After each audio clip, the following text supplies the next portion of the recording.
amazing cloud.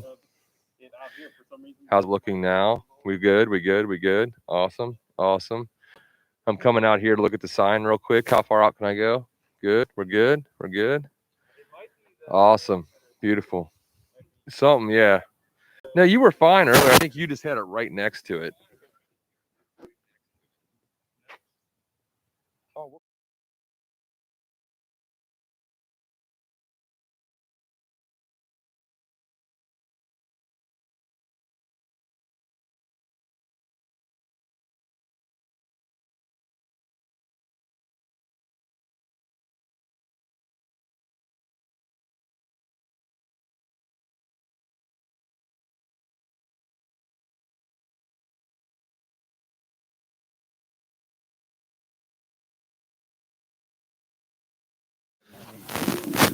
Ecofibre tour starting.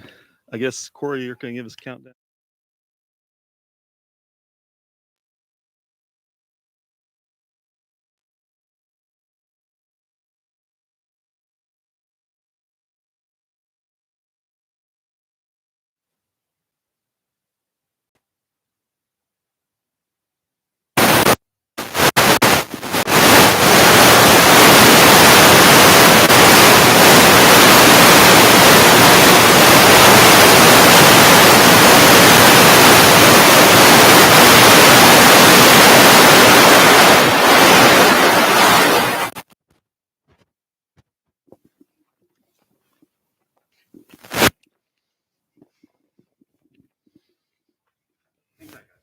Yeah, we're good.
All right. Well, thank you all for joining us for our first live virtual live stream tour.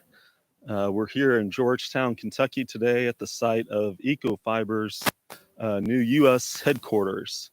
This is a LEED version 4 platinum building. I'm Marty Merkel with JRA Architects. I was a project architect on this project. With me today are Brandon Slusher from Shrout Tate Wilson Engineers out of Louisville and Lexington, and Candace Rogers from Paladin, who is our commissioning agent as well as lead administrator on this project. Not last but not least, I'll hand it over to Alex Nance of Ecofibre just to give us a little bit of a history of Ecofibre and how this site and project came together. All right, thank you. So Ecofibre is an Australian-owned company. In 2014, we came to Kentucky here to start growing hemp for CBD, and then also the future was to use hemp black, a hemp-based technology company. In 2018, in December of 2018, we identified that we needed a larger building. So we kicked off the process of designing the building with JRA, and we broke ground in 2019 in June, and we moved into the building in May of 2020.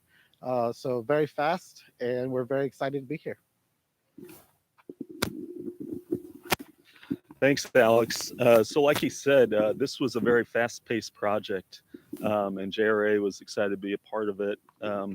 So, the first meeting we had with Ecofibre, Eric, the CEO, told us he wanted a LEED Platinum building. So we knew it was going to be a challenge, but we were up for the task. So just to give you a little bit of a lay of the land, it's about a 6-acre site here in the kind of suburbs of Georgetown. We've got the office pavilion that you're looking at now. That's about a 6,000 square foot office.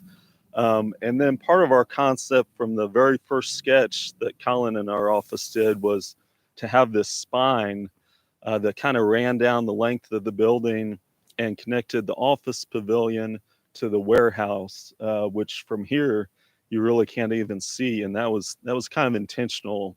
It's a 50,000 square foot building overall, but we didn't want it to feel like, just your typical warehouse in a business park. So we were very deliberate about how we sited the building, how we oriented it to maximize daylighting, as well as, some just early energy modeling with Sapphira. We came about this form, and we found it very conducive to getting our LEED Platinum rating. So I'll hand it over to Candace Rogers to talk a little bit about the LEED system as well as some of the site features. Hello. So this project is registered under version 4, and we actually were able to apply under warehouse and distributions instead of using building design and construction. And that benefited us in several ways. First of all, warehouse and distribution in terms of those location and transportation credits is all about how we move goods from the property and out into, the stores that you shop in. And so this site is located near Toyota's intermodal hub, and we also have access to a highway. Another feature is we're looking around the site is that 90% of our stormwater runoff, our rainwater management, is kept here on site. We're using bioswales. We have a huge retention basin at the back of the property, and that allows us to keep that rainwater managed on site. Out of that 6 acres, 30% of this is dedicated to green space, 25% of that 30 property. So for being a warehouse, they certainly have. The last feature that I want to point out here is that we use reduced parking capacity and green vehicles. For a warehouse and distribution site, that means using electric charging stations for those delivery trucks so that they do not have to idle as they're waiting to be loaded and unloaded. Thanks, Candace. So let's go ahead and walk inside, and we'll start in the office pavilion.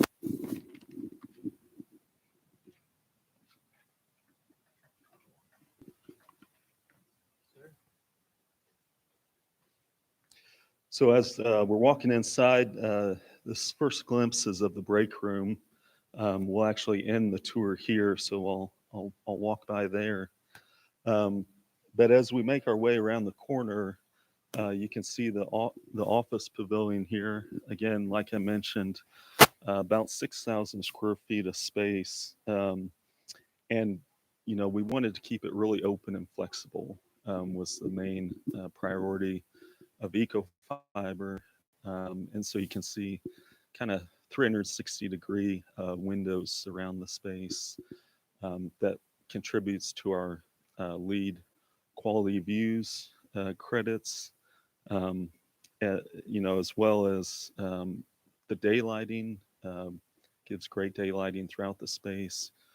And actually above, up in the ceiling, you can get a peak of about 15 solo tubes we have, again, bringing daylight into the space. So the LED lighting will be responsive to that amount of daylight, and just make it a really comfortable space for the staff to work in.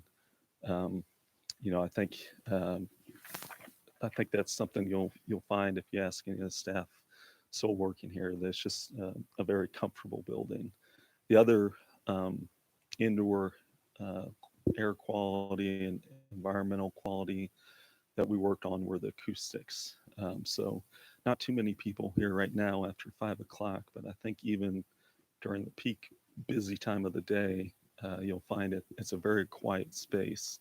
And we were intentional about that. We actually hired an acoustical engineer who gave us some recommendations as far as how to treat this space. In one of them, just some of the adjacent conference rooms, putting good seals on the door just makes a big difference to keeping it quiet, keeping it usable, and just a great space to be in. So I'll hand it over to Brandon. Marty.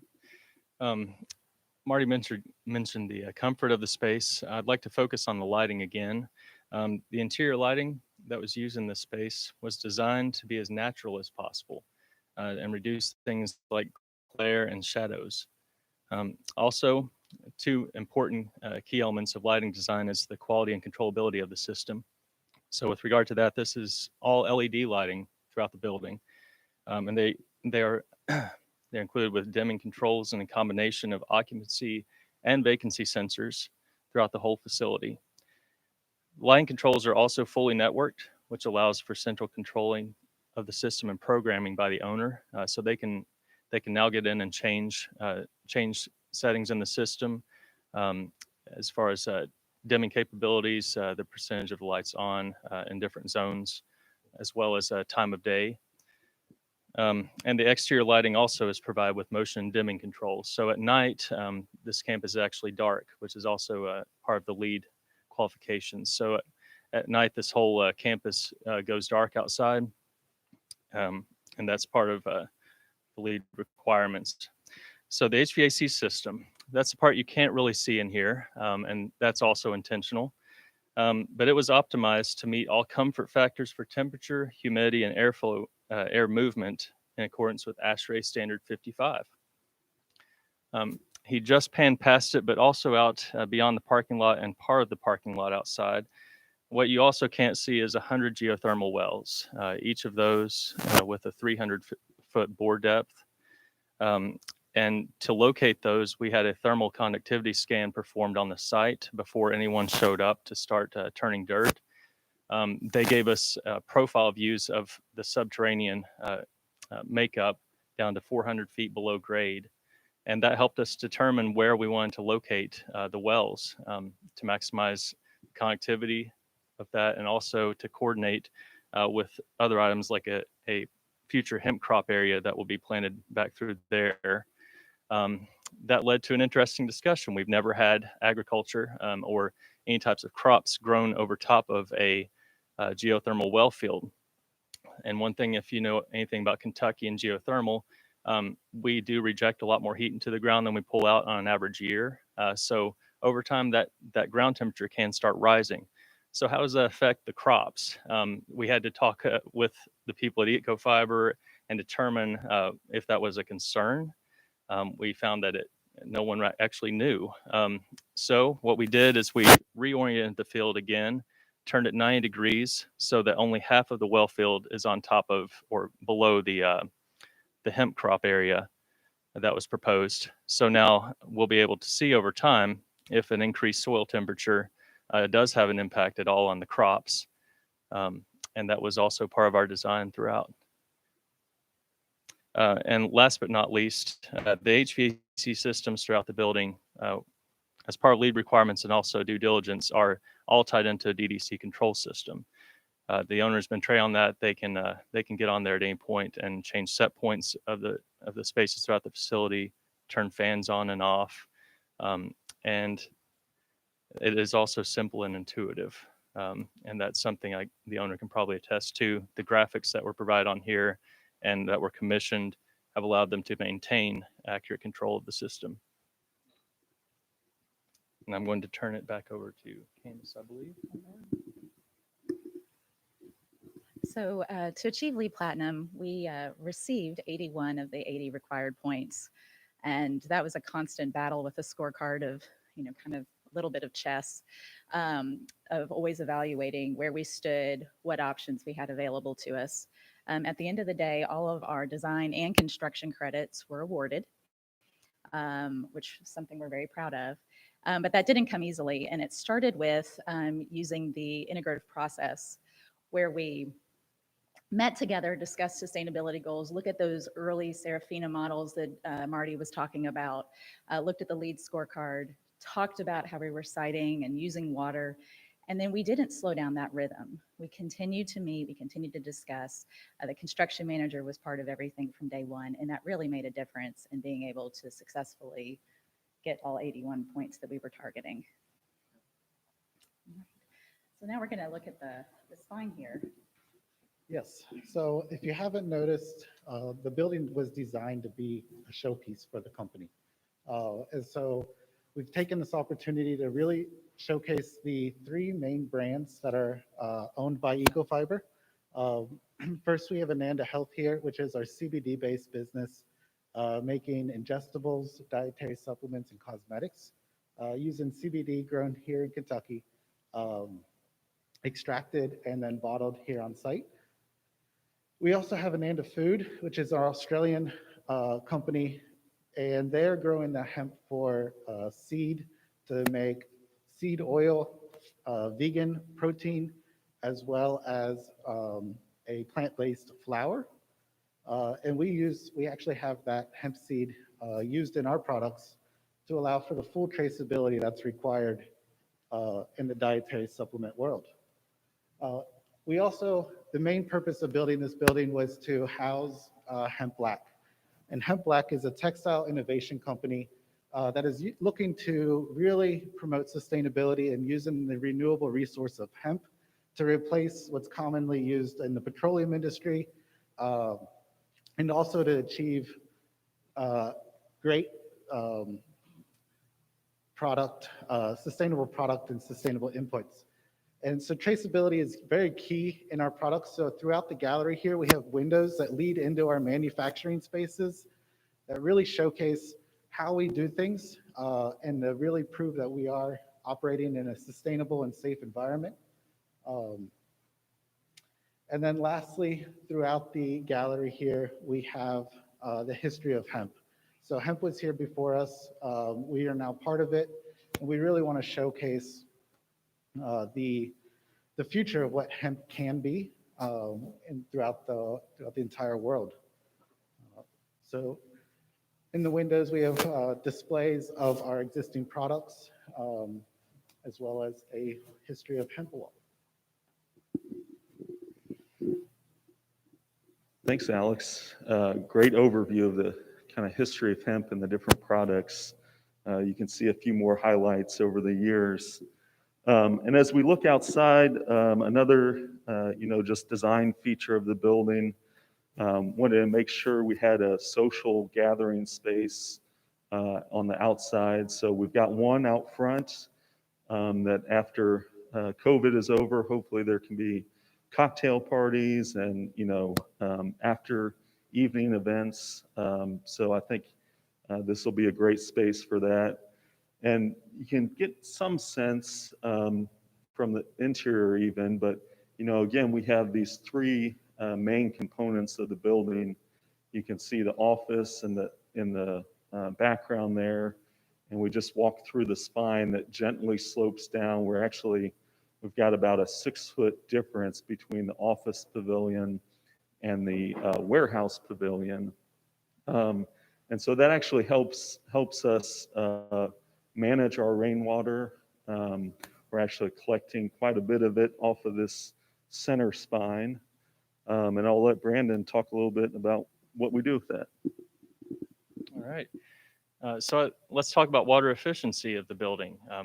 First, focusing inside, this building was designed to use 33% less water than a typical building of this size. But in addition to that, we're also collecting the rainwater from the warehouse roof and the spine, as Marty just mentioned, which you can see out these windows as you come around. It's collected into a rainwater harvesting system. This is a 10,000 gallon tank below the ground here. It's hard to tell from above, but that collected water is used for non-potable water uses like flushing water closets, toilets, urinals, not for hand washing or consumption. With the rainwater harvesting system, Ecofibre actually uses 89% less water than a similar building of this type. Now, another big consumer of water is typically the landscaping. As you may have noticed outside, as the camera goes around further, the plants that are on site were selected to not require supplemental irrigation beyond that provided by the annual rainfall totals. Now, rainwater collection system was designed to collect and store 128% of the monthly volume required for typical building operation. And that's based on average rainfall totals for this geographic area. So in total, that's a savings of over 30,000 gallons of water each year for this building.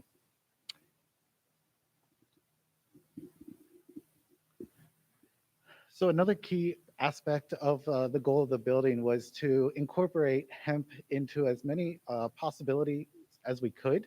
So throughout the building process and the construction process, we worked with a couple great suppliers to help us come up with really innovative and sustainable options. So for instance, the carpet here has CBD infused into it to help with the antimicrobial effects. We had these auditorium chairs here built where the webbing has antimicrobial properties due to the CBD from the hemp plant. If you saw, or you will see in our break room, the wallpaper that is on the walls, the black ink is derived from the herd of the plant, the stalk, and that's carbonized here on site. And that's an alternative to carbon black coming from the petroleum industry. Our office furniture with the help of Herman Miller, and we also incorporate it into a vegan leather that is used in our booths in the break room as well as in the visitor waiting area.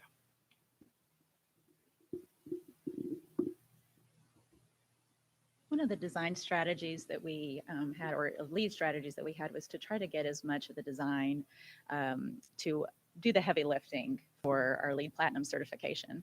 The owner was interested in investing in capital costs like our rainwater collection system and some of the other features that we'll see, but he was not interested, or they were not interested in purchasing credits like carbon offsets or green power or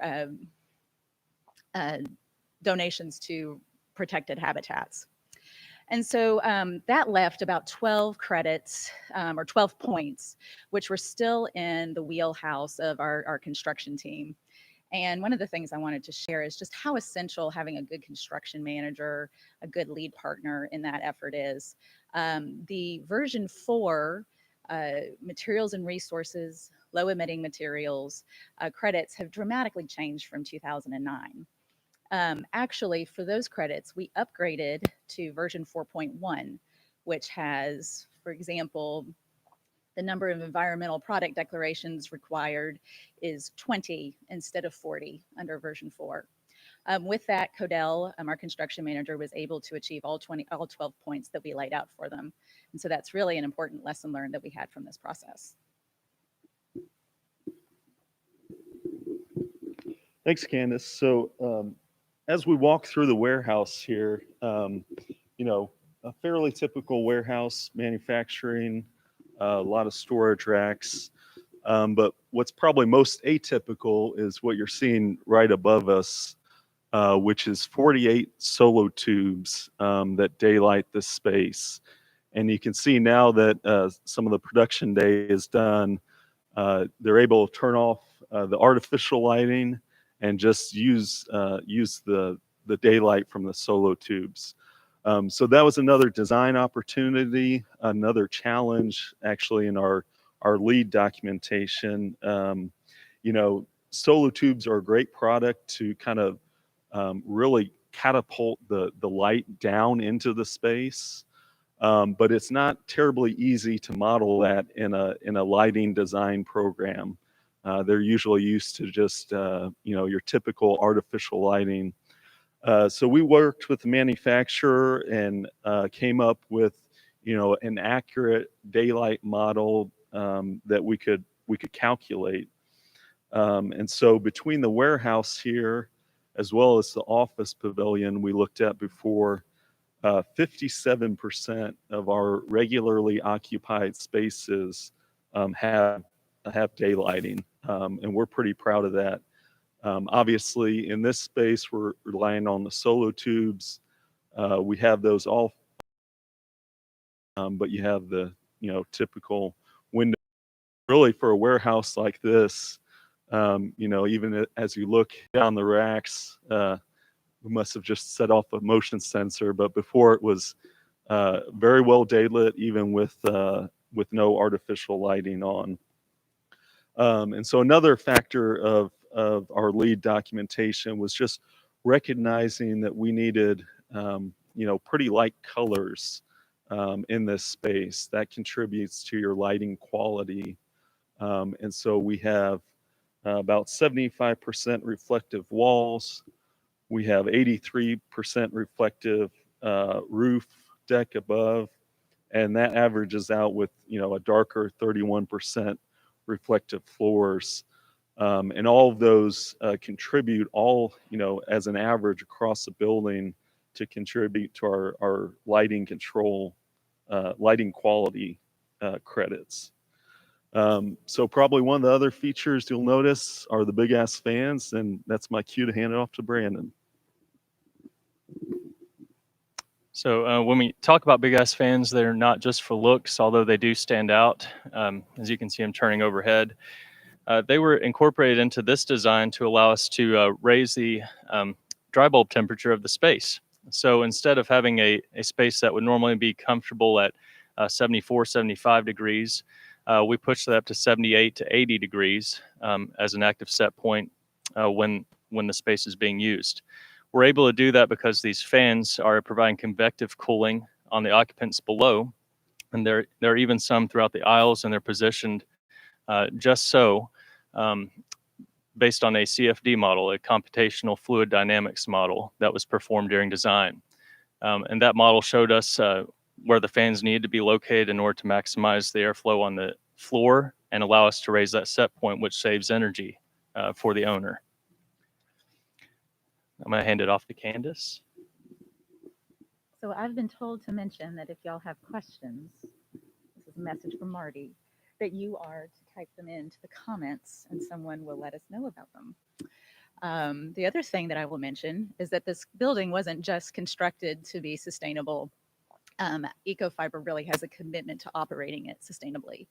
So for several of our innovation and design credits, we chose to use the innovation catalog. And so Ecofibre let us help them develop their green cleaning plan, their integrated pest management, their purchasing policies, their landscaping maintenance plans. And we developed those operating procedures. They've adopted them and have selected vendors who are able to meet all those requirements. One of the other things that we did during the course of this project was the question of what is the value of sustainability. You know, Eric Wang, the CEO, has always talked about this building as being a marketing tool, but how could we also document that in dollars and cents? And so we used a triple bottom line analysis with AutoCase as a way of proving that. We documented 10 features, and that showed the net present value of those features being $730,000 to the bottom line. One of the other features that we used was a life cycle cost analysis, where we looked at what's the carbon, the impact the contribution to greenhouse gases, and the selection of materials in the metal panel system allowed us to reduce those values by over 20% in some categories for the environmental impact. Now I'm going to hand this over to Marty as we look outside. Yeah, so welcome back out to the exterior. We'll kind of walk around the corner here. Obviously, parking is a necessity of a warehouse with employees such as this. But again, we wanted to try and be as responsible as possible. I think Candace mentioned us keeping below the minimum requirements. We've also got the bioswales in between each of the parking areas. And as you know, we look around, you can still see there's another retention area out back. But one of the big features on this side of the building is our PV array. And we knew probably about halfway through the project that we would need a fairly substantial PV array, both to accomplish the goals that Ecofibre set out just for their sustainable mission, but also to accomplish our LEED goals. So we made use of it here on the south side of the building, and it was really kind of served a triple purpose. We didn't just want to do it for one reason alone, but first of all, it provides shading for this exterior work area. You can see some of the equipment that they have outside the building. They'll actually be feeding some of the hemp product into those hoppers to begin their process. So when you're working outside on a Kentucky day in the middle of summer, you know, even just having a little bit of shade from those panels keeps you a little bit cooler. So likewise, as we're shading the exterior patio, we're also shading the building envelope, and you can really probably see that right now. Again, just keeping that thermal load off the building. We do have 4-inch insulated metal panels throughout the warehouse. So they're a very good thermal envelope, but if we can shade it, that just takes a little bit more load off the building. And then the third reason, of course, is the production value out of the PVs. So I'll hand it over to Brandon again. All right, so while we're looking at those, this will be hard to tell from looking at the size of this array. There's also more on the roof. The combined roof and facade photovoltaic arrays are designed to generate 57,730 kilowatt hours of energy on site. That's with a rated capacity of 68 kilowatts. As designed, the system consists of 100 360 watt modules, which you're looking at right now, integrated into the vertical facade. And this wall actually faces slightly south by southwest. And then on the roof, there's 88 more modules and a ballasted roof array installed at a 10-degree fixed tilt to maximize the sun exposure. So the end result of all of that, as modeled with site-specific information, equated to 11.42% renewable energy production by cost, or over $4,600 of annual energy savings. Within LEED version 4, we're able to achieve points for including this on-site renewable energy. And what we didn't realize when we first started into this venture is it also would gain us another 2 points on the energy model for the optimized energy performance credit. So that was another big boost at the end. And with that, I'll hand it over to Candace to walk us back to the building. So occupancy and defining occupied and unoccupied spaces was certainly a challenge as we were working through this project.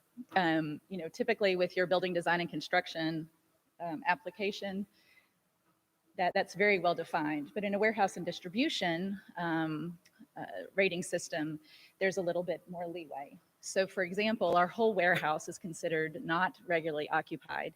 However, we had to have spaces for occupants to come log their timesheets, do work, respond to emails. And so that's what this area is dedicated to providing. It's functional as well as meeting both the thermal comfort allowing for that controllability of systems, as well as the lighting control that you look for in a space. The office area up front is, of course, occupancy as you would typically define in your building design and construction rating systems. And then the clean rooms. They did not have to apply those thermal comfort and lighting controls method switching like you would for your office spaces or your other regularly occupied areas. Which leads me to clean rooms. You're going to see Brandon's face light up as he starts talking about this. So exciting. So on the clean rooms, STW worked in depth with the owner's clean room vendor to design the MEP infrastructure, which supports the owner's equipment and the intended function of each individual space.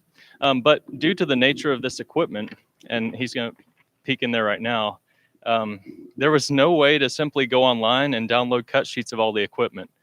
Most of the equipment that was being used was unique to Ecofibre, as they were processing material in a way that was brand new to the market.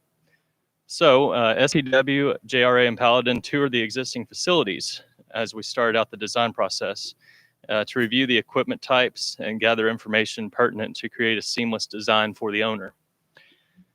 Though main variables were known after touring the existing facilities, it wasn't quite enough. There was also an evolution of sorts as the project continued through the design process.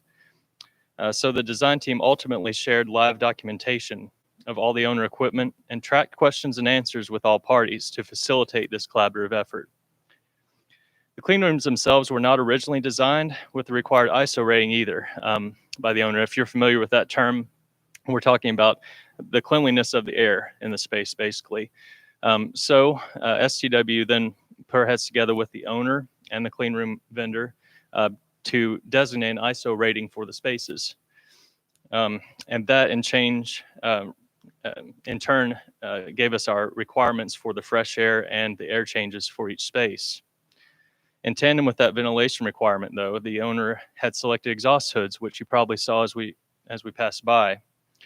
These were incorporated into the air change total. And then all of this equipment, everything that you see and the things you don't see above ceiling and even up on the roof with our lab fan, all of that power was input then into our energy model for modeling purposes for lead credits. So as you can imagine, this many moving targets and the evolution of a building design could have quite quickly led to a finger pointing session during construction, but not so on this project. The design team and owner's representative made a concerted effort to maintain a clear scope for each party, which then ensured that all equipment was assigned to a responsible party for providing installation and materials as required.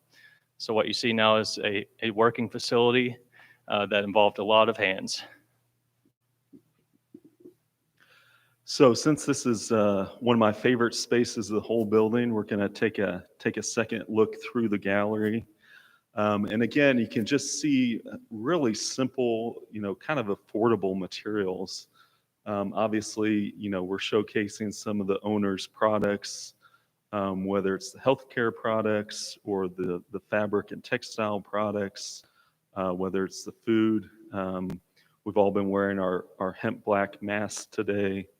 I'll let you look online what the Bliss product is. You can do some research there. But again, this is just a very affordable, kind of economical solution. We have digital wall covering that can be changed out over time. And, the wood deck up above, again, dual purpose. It's bringing that warmth and that kind of comfortable space to the inside. Obviously, we've got steel and drywall. We've got our LVT flooring below, but really just economical, easy to maintain products, and again, able to do that in a LEED V4 project. So we're getting near the end here. Again, feel free to type in your questions into the comments section. And as we get up here to the break room, we'll have some closing remarks. But again, just really proud of the entire design and construction team. I think we've mentioned it before, but we started the project, about March or April of 2019, and we got our certificate of occupancy in April of 2020. So obviously, March and April of 2020, the pandemic was right upon us. The design and construction team didn't let up at all. We had a few supplier hiccups along the way, but really able to deliver, I think, a pretty remarkable building on time and on budget, as they say. So again, we're back at the break room. This is an extension of the spine and the gallery that we were just looking at. And it was really important to the owner to have a collaborative space. You've seen it throughout the tour today. There could have been a potential that you had the office employees and you had the warehouse employees, and you had the potential that they would just stick to their own areas. But really, this break room is kind of where the whole company comes together. So it's flexible. It's a meeting space. They have breakout meetings throughout the day. Obviously, during the lunch hour, it gets busy. And I think, Alex, is it every Wednesday? Still, the company provides lunch for the entire staff. So it's just a really great space to have functions like that. And this is kind of the most exciting part of the design for me. Again, we've got the wood deck up above. We've got solo tubes, just some great soft ambient lighting. We're able to work with Herman Miller to get some custom tables with their logos integrated.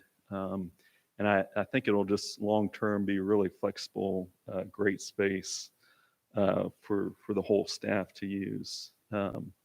So Brandon, I'll let you take over again. Just some final remarks on the energy and MEP design.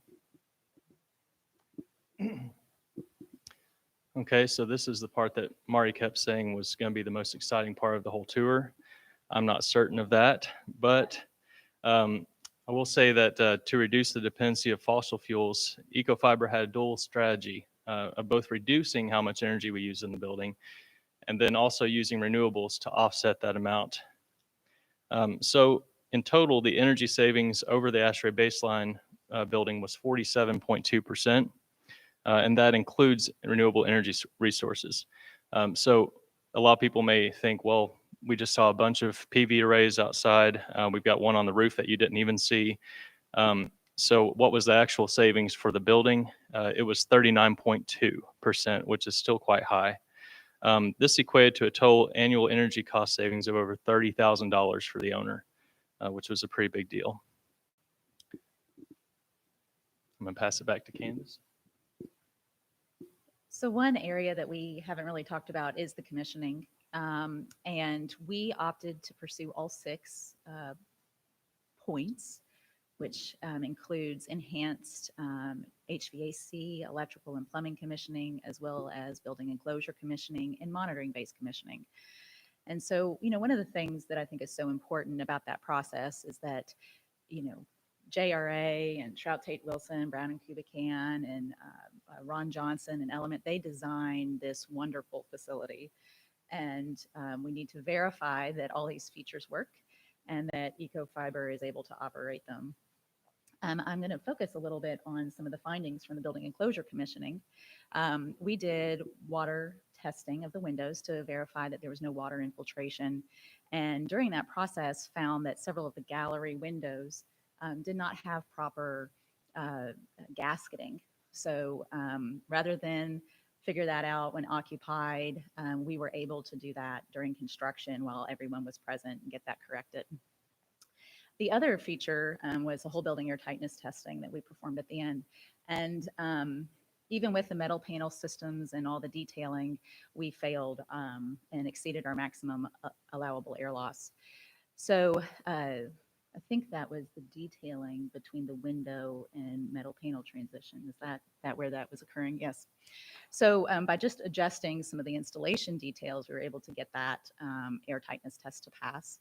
And if it hadn't passed, then that beautiful 40% energy savings would have just gone away. So that is why that testing is so important.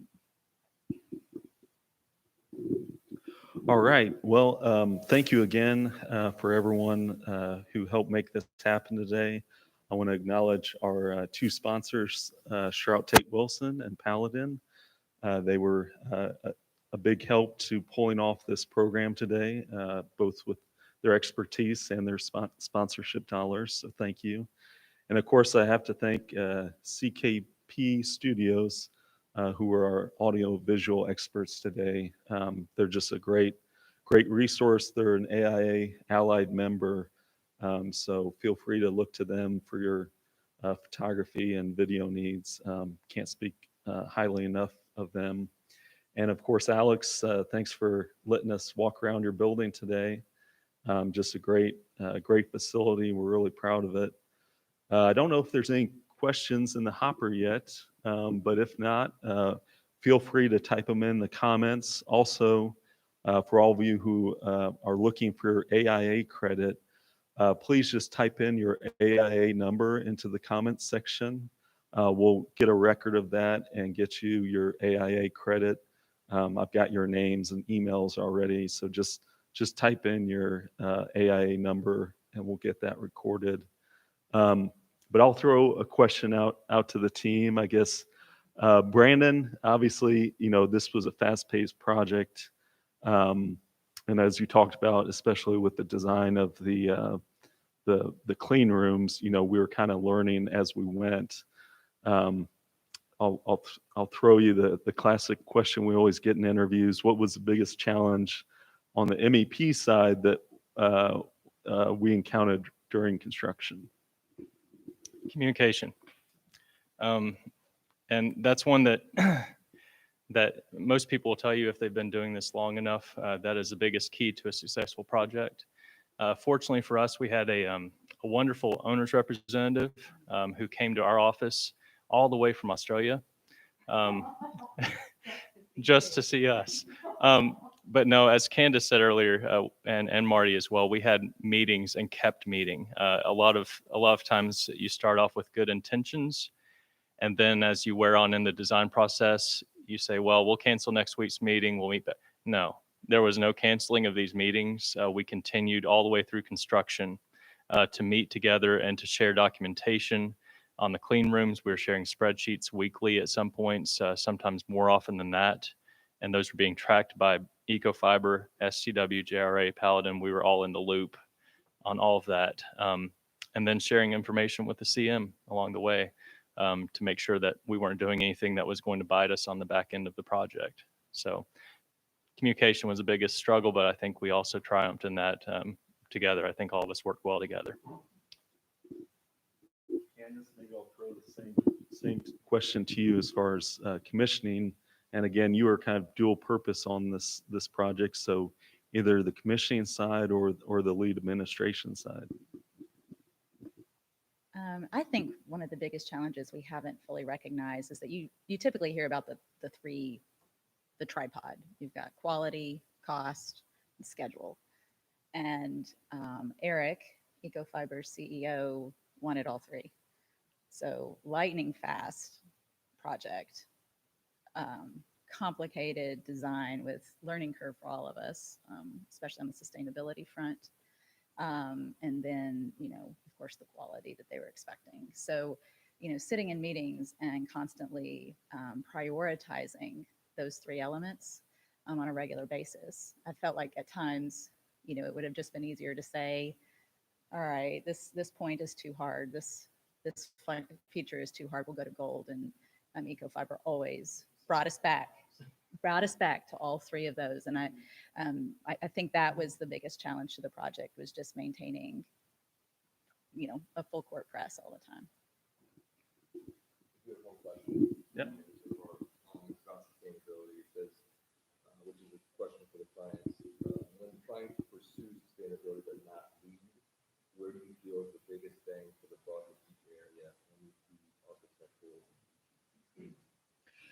Yeah, so I'll speak to that a little bit, from the architect's perspective. To me, I, I go back to some of those early decisions we made orienting the building, because, we made a very conscious effort to orient it, east-west, so our primary axis was facing south.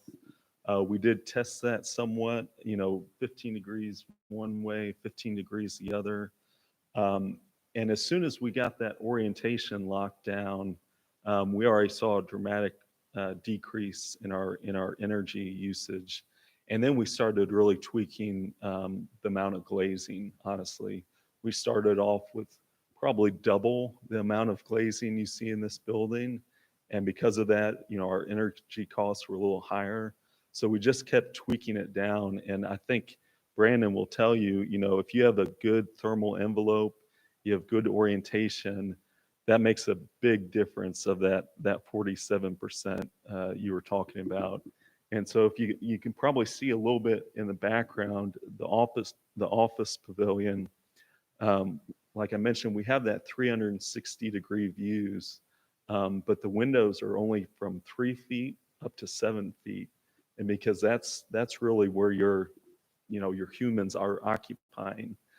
We do have other spaces where the windows go up a little bit taller, just for primarily the entrance. You want to have a nice welcoming entrance with a little bit more glass, but we really kept the glass down at the vision of the occupants. And so by just having that 4 feet of glass in the office pavilion, we kind of right-sized that so that we weren't losing any heating and cooling through less efficient glass. But even this glazing system, we used argon gas within the 2 panes of glass, and again, that just gave us a little boost. So when we're looking back and forth at the energy model, I was kind of pleasantly surprised that I think we got it pretty close early on, and then we just kept refining it. So I don't know if you have anything else to add. A lot of people look to the HVAC design pretty quickly in saving energy. And I will tell you, this building does have geothermal, as we discussed earlier, but it's geothermal water source heat pumps. We do that every day. So some of them are variable speed units. We did make that jump, but we've also done that on many non-lead projects with great success. So yes, there is HVAC portion, but I can guarantee you if you double the amount of glass in there, our savings go down significantly, regardless of what type of system we've put in the building. So just wanted to speak to that.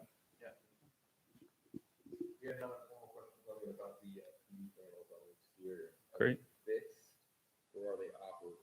They are fixed. So, early on, we kind of made that decision. We wanted the vertical orientation. And again, the reason for that, we kind of had the triple purpose, provide shading to the exterior, have our energy production, as well as provide shading to the building envelope to keep that cool. So the vertical orientation is not the most efficient orientation for those solar panels. We considered putting it at an angle, and of course, if it's a operable unit that tracks with the sun, your cost is going up pretty significantly. But we decided to stick with the vertical orientation. It was easy to install, and again, it kind of gave us that triple purpose. So we weren't just doing one reason to have the solar panels. Go ahead, Mary. They said I'm a mechanical engineer, so this is my little bit on the solar panels. We did find that whenever you start tilting them, the upper portions of that would shade the lower, so you started getting some diminishing returns depending on the angle that you chose, and then you also didn't get as much shade as we saw out there earlier. So we definitely looked into that. Very good. Trying to think if there's anything I left out. Obviously, if you signed up online, you saw our learning objectives today. I think we covered it pretty well, but I'll read those again just in case that triggers any questions. I think we talked about how Ecofibre achieved LEED Platinum.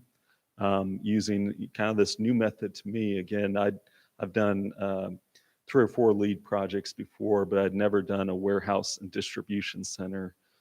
So I really credit Paladin for bringing that option to the forefront. We're looking at a traditional new construction, and that's really not what this building is. It is primarily a warehouse. We've got a office portion up front, but that's a critical factor, I think, in our success of this project. We also looked at just using conventional, affordable materials in creative ways. So obviously, Alex talked a lot about the hemp infused products, whether it's the carpet or the wall covering that's behind us, even the sunshades at the windows. And that all helped promote and advance Ecofibre's mission. But to be honest, since those products are so new, it really didn't didn't contribute to our LEED credits. So it's using all those conventional products that you see out on the market and really doing our due diligence and homework. I can't tell you the number of times Devin at Paladin helped us along the way and made sure we're crossing our T's and dotting our I's as far as the EPDs, the cradle to cradle, the health product declaration. Those are all big challenges for a LEED 4 project. So again, integrating green building materials, both for the LEED aspect, but also the long-term health of the occupants. This building's been occupied for almost a year. So, those typical buildings you walk in, brand new buildings, a lot of times you can just smell the VOCs. And even from day one in this building, we didn't have that. We were very mindful of having low emitting materials in every respect, every product, down to the spray foam that goes in the crack between, the glazing and the wall. So very important. And then just the whole building approach to building systems like Brandon and I have been talking about. It's not just one system over the other. You have to work in concert with each other. So I think we hit our marks. Candace, I'll let you and Brandon say the last few comments if you'd like. And again, thank you everyone for attending. Please be sure to put in your AIA number to the comment section. Little on the spot. Yeah. But I mean, it was an honor to be part of this project. I remember getting the first phone call from Colin, and he was like, "We're going to build a LEED Platinum building in Georgetown, in the middle of a new development." And I thought, "Well, that'll be a challenge." So it's been an honor to be part of the project, and I just, I just keep going back to what made it successful, and it was the team, and it was the way that Ecofibre eliminated barriers with Eddie's presence.